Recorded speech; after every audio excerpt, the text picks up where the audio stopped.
2019 ခုနှစ်ဇွန်လ30ရက်နေ့မှာတောင်ကိုရီးယားနိုင်ငံရဲ့အရန်ကိုလှပပြီးတိတ်ဆိတ်တဲ့ကံဖြောင်းမြဝန်းကိုတငယ်ချင်း9ယောက်ကခီးထွက်ခဲ့တယ်။ဒီခီးမှာအေးကန်တက်တာတွေရောအစားတောက်တွေရောအစုံလင်နဲ့အရန်ကိုပျော်စရာကောင်းတဲ့ခီးတစ်ခုစခဲ့တယ်။ဒါပေမဲ့ဒီခီးရဲ့နောက်ွယ်မှာအရန်ကိုရှုပ်ထွေးတဲ့လူမှုဆက်ဆံရေးနဲ့တခြားသောအကြံစီတွေလည်းပါနေခဲ့တယ်။ဒီခီးကိုစီစဉ်ခဲ့တဲ့သူကတော့ On ဆိုတဲ့မျိုးသမီးဖြစ်တယ်။ On ပြင်ဒီခီးမှာပါလာတဲ့သူတွေက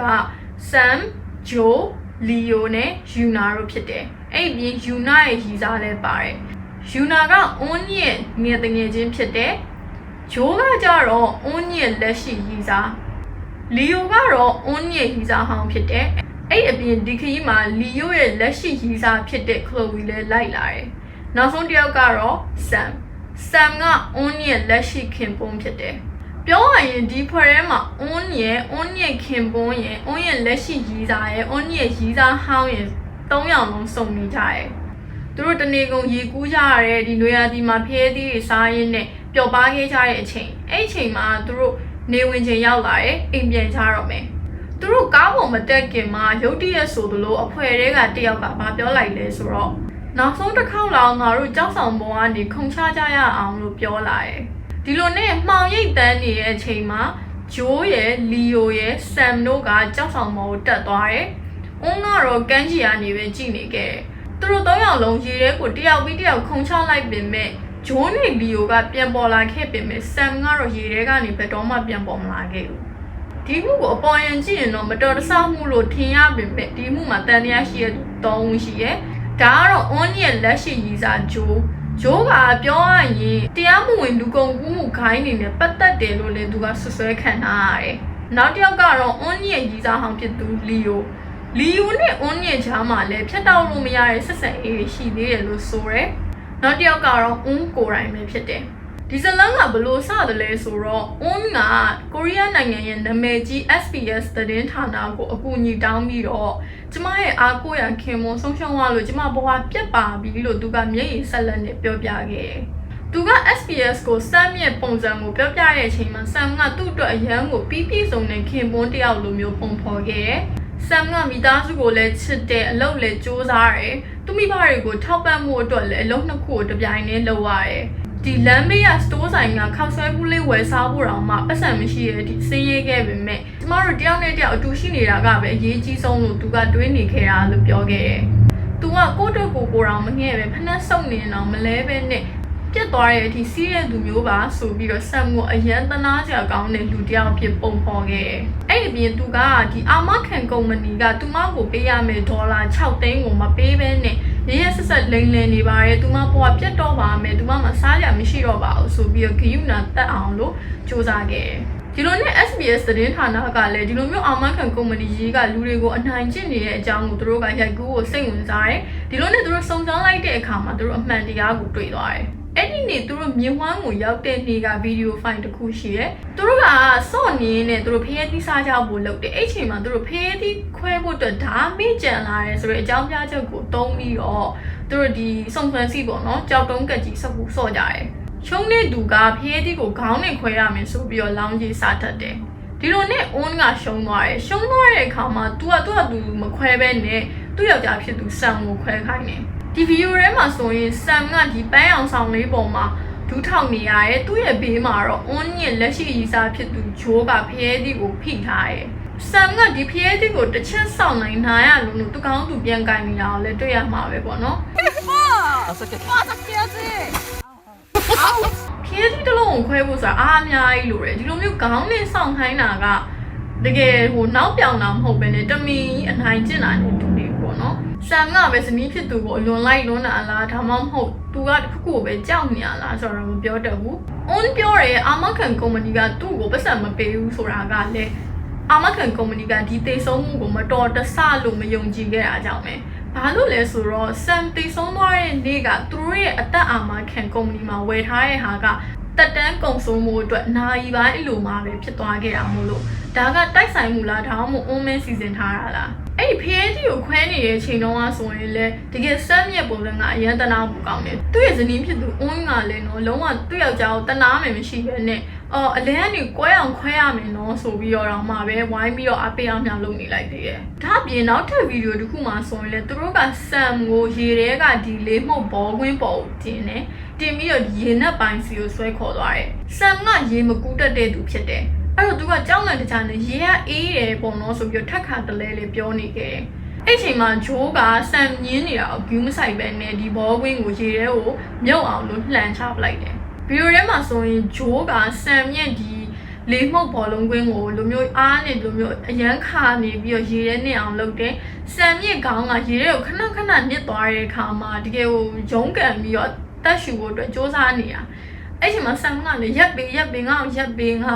ဓာကြီးကအရင်ကလေးကနားနိုင်လို့နဲ့ငါမလုပ်ချင်တော့ဘူးဆိုပြီးတော့ပြောနေပေမဲ့ဂျိုးကတော့ငါမရက်ဘူးမပါဖြစ်ချင်လဲဆိုပြီးတော့ပဲတုံ့ပြန်ခဲ့တယ်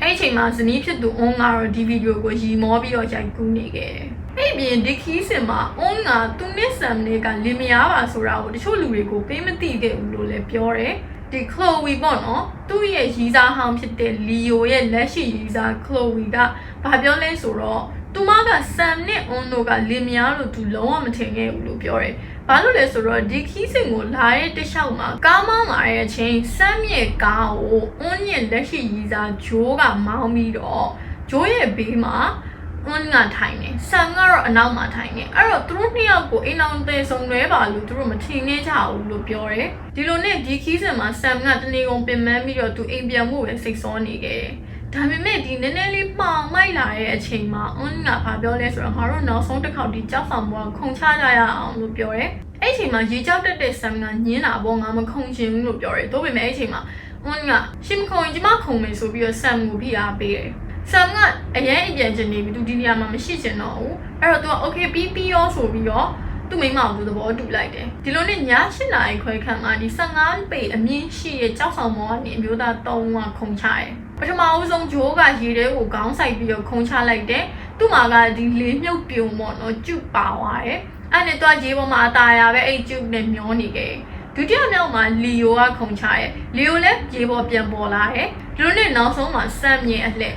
ဆမ်ကသူခဏလောက်တော့တွန်းဆုံနေသေးတယ်ပြီးမှသူရေထဲကိုခုံချပလိုက်တယ်မျက်မြင်သက်သေ Chloe ရဲ့အဆိုအရတော့အဲ့ဒီနေ့ကဆမ်ကရေထဲကိုပြန်ပေါ်လာတယ်သူကတခါရေးရေနစ်သွားတာမဟုတ်ဘူးသူ့ကိုဘယ်သူမှလည်းတွန်းချတာမဟုတ်ဘူးသူ့သဘောနဲ့သူခုံချခဲ့တာဒါပေမဲ့အဲ့ချိန်မှာထူးဆန်းတာကဂျိုးရဲ့အပြုတ်အမူလို့ပြောတယ်ဂျိုးဟာရေထဲမှာတရားရောက်ကိုဒီလက်ဟန်ချီဟန်ပြတဲ့ထူးဆန်းတာကြီးလုပ်ခဲ့တယ်ပြီးတော့ Chloe ဘက်ကိုလှည့်ပြီးတော့ငါ့ကိုစနေလေးလောက်ယူပေးပါလားလို့လှမ်းတောင်းတယ်အဲ့လိုနဲ့ Chloe ကစိတ်လက်ယူဖို့အတွက်သူ့အိတ်ထဲကိုလက်နှိုက်လိုက်တဲ့အချိန်မှာသူကဒီရေပြင်ပေါ်ကနေမျက်စိလွှဲလိုက်တယ်မျက်စိလွှဲလိုက်တော့အနောက်ကနေပြီးတော့အားဆိုရဲအတန်တိုလေးကထွက်လာပြီးတော့ရုပ်တရက်ပြန်ပြောက်သွားတယ်အဲ့လိုနဲ့ Chloe လှည့်ကြည့်လိုက်တဲ့အခါမှာ Sam ကရေပေါ်မှာအသေးအတန်ရုန်းကန်နေရတယ် Sam ရုန်းကန်နေရတဲ့နေရာနဲ့ဂျိုးရှိတဲ့နေရာကပေ30လောက်ပဲဝေးတယ်တာမန်ရေကူးကန်အငယ်စားလေးတစ်ခုစာလောက်ပဲရှိရဲ့ဂျိုးလိုမျိုးရေကူးကျွမ်းကျင်တဲ့သူတယောက်ကစက္ကန့်20အတွင်းရောက်သွားနိုင်တဲ့အခြေအနေမှာဂျိုးကတကယ်ကိုဖြည်းဖြည်းလေးပဲကူးသွားခဲ့တယ်အဲ့ဒါနဲ့ Chloe ကစိတ်မရှိတော့ဘဲနဲ့နင်အဲ့ဒီကျုပ်ကိုချုပ်ပြီးတော့မြန်သွားကယ်ဆန်းလို့អော်လိုက်တဲ့အခါကျမှသူကသူ့ရဲ့ကျုပ်ကိုဝေးကိုခတ်ပစ်လိုက်တယ်ပစ်လိုက်ပြီးတော့ Sam စီကိုကူသွားတယ်အဲ့ဒီအချိန်မှာ On က Chloe ကိုငါတို့တက်ကယ်ဘောဝင်သွားယူအောင်ဆိုပြီးတော့အတူခေါ်တယ်အဲ့ချိန်မှာသူတို့နှစ်ယောက်ကကြောက်ဆောင်မောကိုပြန်တက်ပြီးတော့တက်ကယ်ဘောခွင်းကိုသွားယူတယ်အဲ့သွားယူနေတဲ့2မိနစ်အတွင်းမှာပဲအရာလုံးကရပ်တက်သွားခဲ့တယ်သူတို့ကကြောက်ဆောင်မောကနေ Sam ကိုဘောခွင်းနှုတ်ချပေးလိုက်တဲ့အချိန်မှာ Sam ကတော့ရေထဲကိုလုံးဝမြုပ်သွားပြီဂျိုးကတော့မြေပြင်ပေါ်မှာရက်နေပြီးတော့အယမ်းမှောင်နေပြီးငါသူ့ကိုရှာလို့မတွေ့တော့ဘူးလို့ပဲပြောခဲ့တယ်လီယိုကလည်းဘေးမှာဘာမှမလုပ်နိုင်တယ်လို့ပဲရိတ်ကြည့်နေခဲ့တယ်နောက်ဆုံးမှာတော့ဒီအရေးပေါ်ဌာနကရောက်လာပြီးတော့ Sam ရဲ့အလောင်းကိုဆယ်ယူခဲ့တယ်အာဏာပိုင်တွေကတော့ဒါကိုမတော်တဆရေနစ်သေးဆုံးမှုဖြစ်ပဲအစမှာတတ်မှတ်ပြီးတော့အမှုပိတ်လိုက်တယ်ဒါဆိုရင်ကျွန်တော်တို့ဒီဟာကိုဆက်မပြောခင်မှာ Sam ရဲ့ဘဝအကြောင်းကိုပြောမယ်Sam ရဲ့မိသားစုက Sam ဝယ်ထားတဲ့ဇိမ်ကန်တိုက်ခန်းစီကိုတခါမှခြေချခွင့်မရခဲ့ဘူးသူတို့ကဒီအိမ်တက်လက်ဆောင်တွေပေးခြင်းနဲ့ချွေးမနဲ့တွေ့ခြင်းနဲ့ချွေးမနဲ့ရှောက်လဲခြင်းတာကြောင့်လာမယ်ပြောတိုင်း Sam ကအမြဲညင်းတယ်ခုအိမ်မှာမရှိဘူးအိမ်ကအရင်ရှုပ်နေလို့ဇနီးတဲ့stress ပြီးမှလဲစိုးတယ်ဆိုပြီးတော့ပဲအမြဲညင်းဟွတ်တယ် ဒါပေမဲ့အမှန်တရားက Sam ကိုရိုင်းကလည်းအိမ်မှာမနေရလို့ပါ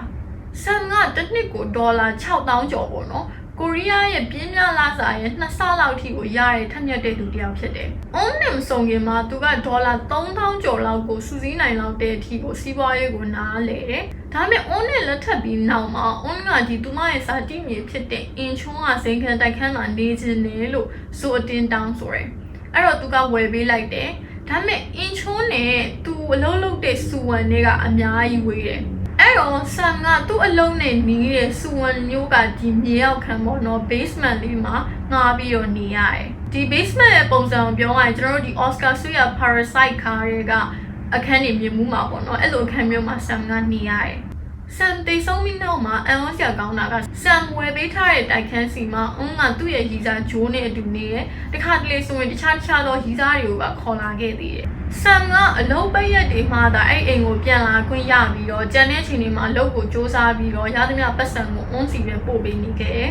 Sam ရဲ့လုပ်ပေါ်ကိုင်ဘက်တွေကတော့မှပဲအုံးကိုတခါမှမမြင်ဘူးကြသလိုသူမက Sam နဲ့ဘယ်လိုဆုံခဲ့တယ်လဲဆိုတာကိုတော့မှပဲမေးခွန်းနေဖြစ်နေခဲ့တယ် Sam ကအရန်ကိုနှလုံးသားဖြူစင်တဲ့သူဖြစ်တယ်အုံးမှာအရင်အိမ်အောင်နဲ့တမီးလေးတယောက်ရှိတာတော့မှပဲသူကဂီးမဆိုင်ပဲနဲ့လက်ခံပေးခဲ့တယ်ကိုရီးယားယဉ်ကျေးမှုအရဆိုရင်ဒါဟာလက်ခံမှုအတွက်အရင်ကခက်ခဲတဲ့အခြေအနေတစ်ခုဖြစ်ပေမဲ့ Sam ကတော့အုံးကိုတကယ်ချစ်လို့အရာအလုံးကိုဖြည့်ဆည်းပေးခဲ့တယ် Sam နေထိုင်တဲ့မြေရောက်ခန်းကဆိုရင်တော်တော်လေးကိုညစ်တီးညစ်ပတ်ဖြစ်တယ်လို့ပြောရမယ်။ဘာလို့လဲဆိုတော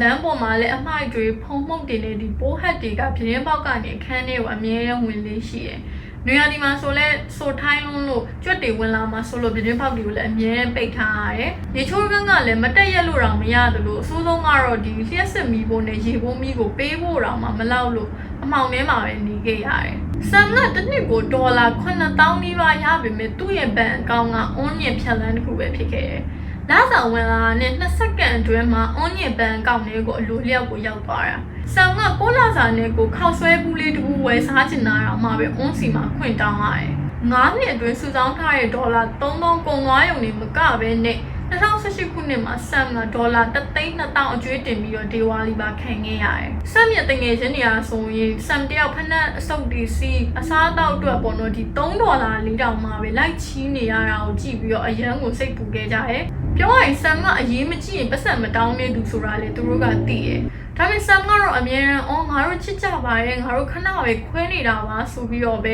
သူ့ရဲ့နာကျင်မှုတွေကိုဖုံးကွယ်ခဲ့တယ်။ On က Sam အသက်ရှိနေစဉ်တော့ဆိုရင်ဒီမြေရောက်ခန်းကအရန်ယူမို့ကောင်းနေဆိုပြီးတော့တခါမှချိန်မချခဲ့ဘူး။ဒါပေမဲ့ Sam သေဆုံးပြီး2ရက်ကြာမှဒီမြေရောက်ခန်းကိုသူမရဲ့ရီစာဂျိုးနဲ့အတူချက်ချင်းကိုရောက်လာတယ်။ CCTV မှတ်တမ်းတွေအရသူတို့က Sam ရဲ့တန်ဖိုးရှိတဲ့ကွန်ပျူတာတွေ laptop တွေ tablet တွေနဲ့အဖိုးတန်တခြားသောပစ္စည်းတွေကိုအကုန်မှွေနှောက်ပြီးတော့ယူသွားတယ်လို့ဆိုရယ် Sam ရဲ့တငယ်ချင်းတွေကလေ Sam ကိုစိတ်ပူလို့ဒေါ်လာ100ပို့ပေးရင်တော့မှပဲ Sam က$3ကိုယူထားပြီးတော့$98ကိုသူတငယ်ချင်းတွေကိုပြန်ပို့ပေးတတ်တယ်သူကသူတငယ်ချင်းတွေကိုလည်းအားနာရဲယောက်ျားတစ်ယောက်အနေနဲ့ရှက်လဲရှက်မှာပေါ့နော်အဲ့တော့သူဘိုက်စာနေတာအောင်မှပဲသူဖုံးကွယ်ထားတာမို့လို့နောက်ဆုံးမှာတော့14ပေါင်ထိကျသွားတဲ့အထိကိုခန္ဓာကိုယ်ကချိနေသွားခဲ့တယ်သူဟာ on ကိုပို့ခဲ့တဲ့စာတူတွေထဲမှာဆိုရင်ငါ့ကိုလျှက်စစ်မီဖြတ်တော့မယ်မပေးခဲ့တဲ့နောက်ဆုံးပတ်စံကိုငါချွေတာပြီးတော့သုံးပါရဲ့အွန်းရဲ့ငါ့ကိုဖုန်းဆက်စရာမလိုပါဘူးငါ့ကိုမီတာခလေးပဲကူညီပေးပါဆိုပြီးတော့ပို့ခဲ့တယ်အဲ့ဒီအပြင်အွန်းရဲ့ငါဖက်နဲ့တည်းကအရန်စုံနေပြီးအဲ့တော့ငါအလုံးမှရှက်မိတယ်ငါမျက်မှန်ခိုင်းလေးကလည်းလိန်နေတာမို့လို့ငါ့ကိုမျက်မှန်အသက်လေးဝယ်ပေးပါဆိုပြီးတော့ဇနီးဖြစ်သူစီကိုတောင်းပန်တိုးရှိုးခဲ့ရတယ်အဲ့ချိန်မှာအွန်းကတော့အရန်ကိုတည်မလားဒီဇိုင်နာပစ္စည်းတွေဝယ်ပြီးတော့တငယ်ချင်းတွေနဲ့ပြပခီးတွေတော့မှထွက်နေလိုက်သေးတယ်Sam ကပြောရရင်လေဒီငရဲကန်းကနေလွတ်ဖို့ထီတောင်မှသူစူးစမ်းခဲ့တယ်။ဒါပေမဲ့သူတွေးမိလိုက်တဲ့ဟာဘာလဲဆိုတော့ငါတည်သွားရင်တော့မှပဲအွန်းအတွက်တခုခုထားခဲ့ခြင်းနဲ့ဆိုရဲစိတ်တယ်။အဲ့တော့သူက online မှာဒီ ghost helicopter ရောင်းမယ်ဆိုပြီးတော့မှကြော်ညာတင်ခဲ့တယ်။ပြောရရင်ဒါကကိုရီးယားမှောင်ခိုဈေးကွက်ရဲ့ကြောက်စရာကောင်းတဲ့စကားလုံးလို့ပြောလို့ရတယ်။ဘာလို့လဲဆိုတော့ H ဆိုတာက heart နှလုံးပေါ့နော်။ E က eyes မျက်ကြည်လွှာlegal liver အသေး figure ကျတော့ pancreas ပေါ့နော်နောက်တစ်ခုက T က tendon ကအရွတ်ပေါ့နော်နောက်ဆုံးတစ်ခုက R က retina ကမြင်လွှာ Sam ကဒီသူ့ရဲ့အင်္ဂါအစိတ်ပိုင်းတွေအကုန်လုံးကိုရောင်းပြီးတော့ on အတွက်ပတ်စံရှာပေးဖို့အထိပါဆုံးဖြတ်ခဲ့တာSam တေဆုံးသွားတဲ့အခါမှာလည်း on ကလုံးဝကိုဝမ်းနဲ့ပူဆွေးခြင်းမရှိခဲ့ဘူး သူကဆမ်ရဲ့ဇာပနာကိုသူ့ရဲ့လက်ရှိရီသားရောရီသားဟောင်းလီယိုနဲ့ရောအတူသွားခဲ့မျက်မြင်သက်သေရဲ့အဆိုအရဆိုရင်ခင်ပွန်းဖြစ်သူရဲ့အလောင်းရှိမှထိုင်ပြီးတော့သူ့ရဲ့ရီသားတွေနဲ့အတူဖုန်းထဲမှာဂိမ်းဆော့နေတယ်လို့ပြောတယ်ဒါဟာလုံးဝကိုဇာပနာအခမ်းအနားတစ်ခုနဲ့မတူဘဲနဲ့တငယ်ချင်းတွေပေါ့ပေါ့ပါလူစုတဲ့ပုံစံမျိုးပဲဖြစ်ခဲ့တယ်။အွန်ကဆမ်နဲ့လက်ထပ်ပြီး9လအတွင်းမှာဆမ်အတွက်အသက်အာမခံ policy ၄ခုဝယ်ခဲ့တယ်။အာမခံငွေစုစုပေါင်းကဒေါ်လာ6,500,000ကျော်ရှိတယ်။ဒီညမှာအွန်ရဲ့အချက်ကအဲ့အာမခံတွေကိုရောင်းပေးနေတဲ့ agent ကအွန်ရဲ့တခြားသောရီစားဟောင်းတစ်ယောက်ဖြစ်တယ်။အွန်ရဲ့ပေါဝင်ကျင်မှာကအွန်ရဲ့လက်ရှိရီစားဂျိုးရဲ့အွန်နဲ့အတူအိတ်နေစေဆက်ရင်းရှိနေစေရီစားဟောင်းလီယိုရဲ့ပြီးတော့အာမခံရောင်းပေးတဲ့ရီစားဟောင်းတော့တယောက်ရဲ့အဲ့ဒီလူတွေအကုန်လုံးကစမ်းမြေအသက်အာမခံကြီးကိုမျှော်ကိုပြီးတော့နေကြတာ2019ခုနှစ်ဖေဖော်ဝါရီလတုန်းကလေအွန်းကဆမ်ကိုဒ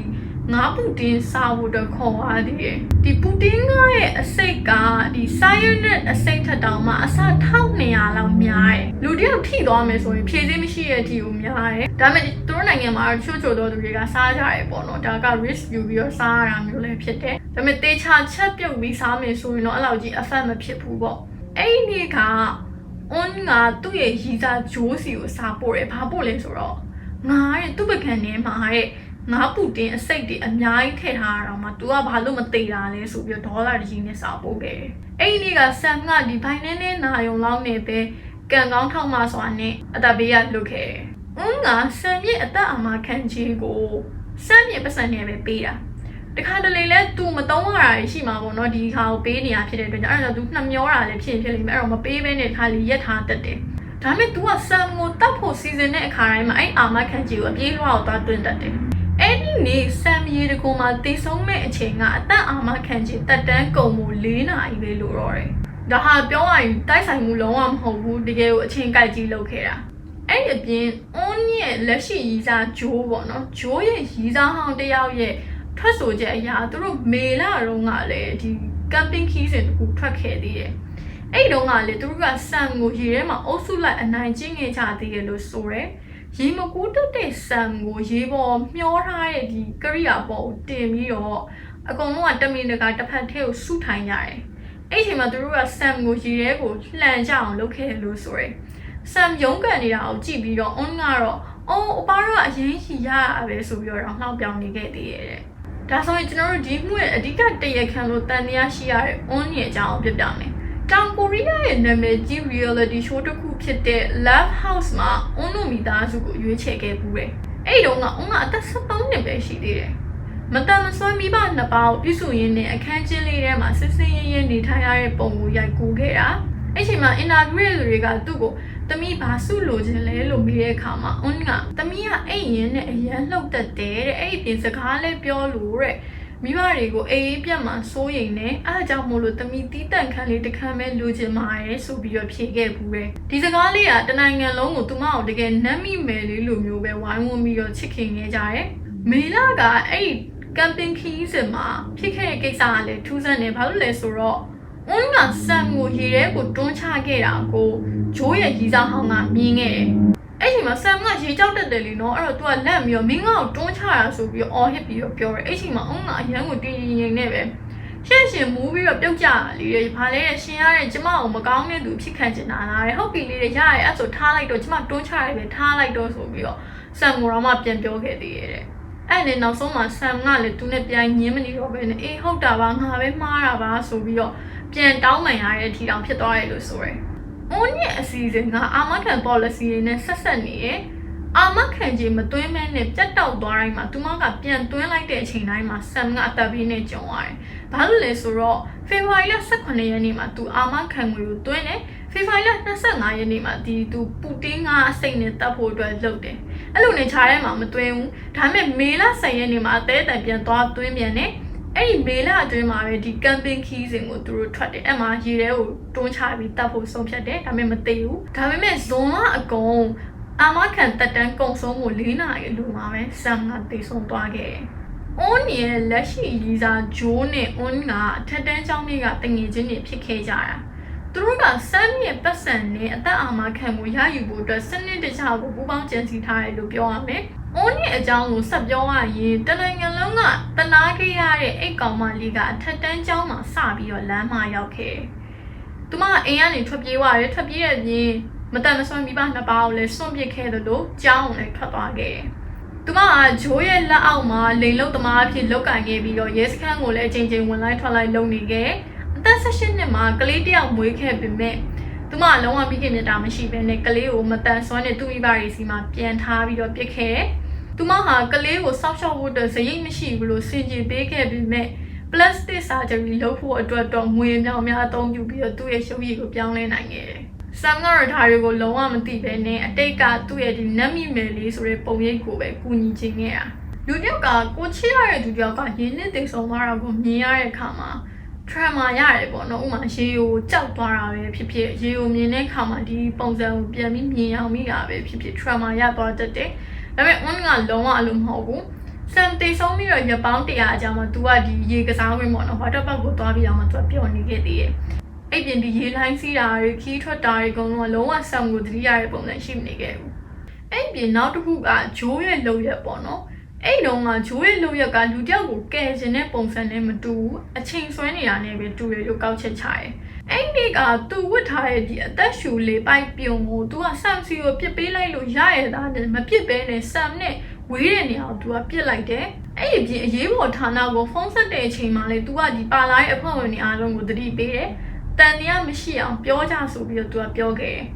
I wrote the river Anna by the young Kama, Sam Nagiro Conchawa, we Pia Bomala Ropa, Bulo so we will lay Labia Trasoge. Now my Chloe Biomata, Sam Nagirega Pola, the now my Pian milk dwars around the Tiara. Johnny Unga Loa with Sam Nagiro, Jabia, Nature milk dwara, Pama Yungana, the machine will Pioge. To have been met, the English stage a year or some years of them a milk day soon out to Yae, Pioida, some like she alma, that she would do a dead and Josa Gay, Surabe. Some year a ma, Monga, 2 year pound, to a Dulon, Jane and I, to a Tautari alone, Subi or the Korea Tamarayon, in Piar or Tio Tapi or the Nakansa thing. The Yatemari left my bar, the thing Joya gave your Dimu at the 9 and low dying down in Piane, I am such you can I. Rajan Jerry Nation area Dimu of Pian Pumi or Daisy something I. Some so me Matilayara got some not only at the Migo day when we sat high, Surabe. Some got the answer machine to the Uri Jama. The Moisa Tamiha, some year Taya and Moisa can do Pilae. Some year Midasu by Saint Damia and Moirigo to my Tamiani, the same day my boat on a Jordan Jandy Vida Pete. A so let's say the Ray so ya on a Sam name song in Sandy Drama and Nelon leading on the table Josa Gay Lusore. A take up Toyoga, they some wagay so we call a halai twilight. But a ma ain't no, but a ma ain't no, Najaro in Chuma, got that who ship your Kimbo to do a song gay. Onga attention Jay came your Ama Kangri and now Biaga Lusore. Judia Ina. DPM, the child than the Yapipoi, she gave. Sam name songing Mani and Luga, the Natasa Ligunima, Onga, the host farmer, Adolo near Mr. Lina Doege. Liga Simutam Nila Chema, Onga Haruri, Matia Piamu, Tango Dolea, and Udua Piore. To go represent Goja can be your tango to Doge. Through time, I then I tell can you GB your Jingo be a Piama, Liga, you can maybe your